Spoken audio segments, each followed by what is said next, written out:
Namaste, everyone, and a very warm welcome to all of you in today's Technical Teacher Certificate batch. It's wonderful to have you here. Today, we're diving into a highly crucial explainer session. As future educators, you're going to be standing before incredibly diverse classrooms, and to truly succeed, you absolutely must understand what makes every single student unique. So, to do exactly that, we're going to explore the very foundation of personality development, that dynamic, magical relationship between heredity and environment. Okay, let's just quickly look at our roadmap for today's transaction. 1. The core of personality. 2. The role of heredity. 3. The role of environment. 4. The crucial interaction. And 5. Summary for future educators. Section 1. The core of personality. Building blocks of the individual. Right, so every single student who walks into your classroom is shaped by two monumental pillars. Seriously, they don't come to you as blank slates, but they aren't fully formed adults yet either, right? On one side, we have heredity. This is the transmission of biological characteristics directly from parents to children through genes. Simply put, it's what they're born with.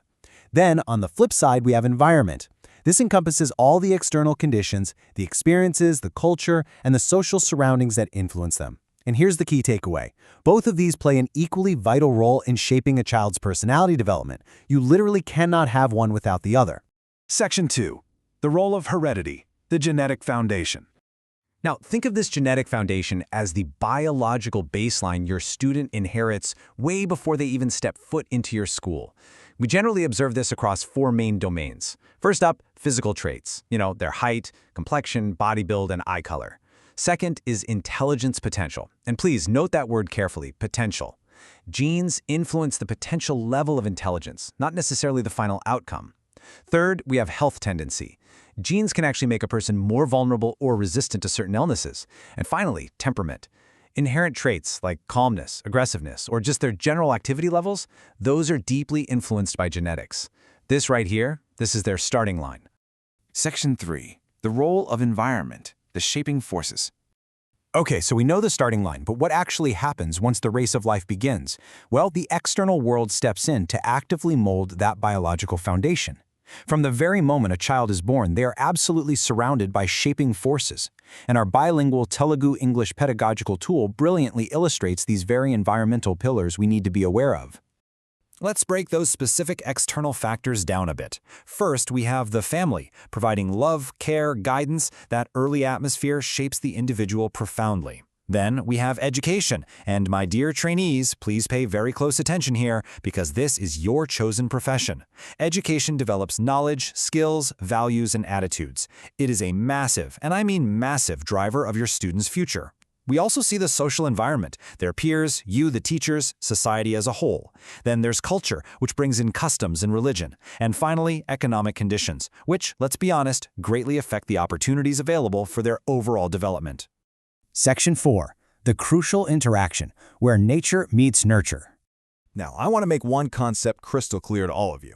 Heredity and environment, they are not opponents fighting a battle. No, they are deeply interconnected teammates. Think about it this way. Heredity provides the potential, but the environment develops, enhances, or in some cases even limits that potential.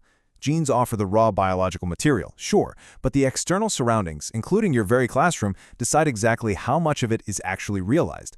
To make this perfectly clear, let's use a really wonderful seed analogy from our source material. Imagine a seed. That seed has the inherent potential to become a mighty tree. That potential?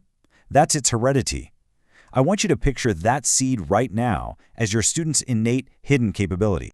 Let's see how this builds, step by step. Step 1, you have the seed, the heredity. But look at step 2. That seed desperately needs good soil, water, sunlight, and proper care. That is the environment. It's only when you have both of those things working together that you reach step 3, successful growth. A seed only thrives with the right environmental elements, right? Well, it's exactly the same for your students. They need your careful nurturing and guidance to truly grow. Section 5. Summary for future educators, the balancing act. Let us now synthesize these concepts for your future teaching careers, because this right here, this is the balancing act you will be performing every single day in your schools. Both heredity and environment are absolutely essential for personality development. A balanced interaction is what leads to a successful life. And here is a profoundly true statement. Heredity decides who we are. Environment decides who we become. As teachers, you are the architects of that environment. I really want you to hold on to this quote. Heredity gives us potential. Environment gives us direction. This is the ultimate guiding principle.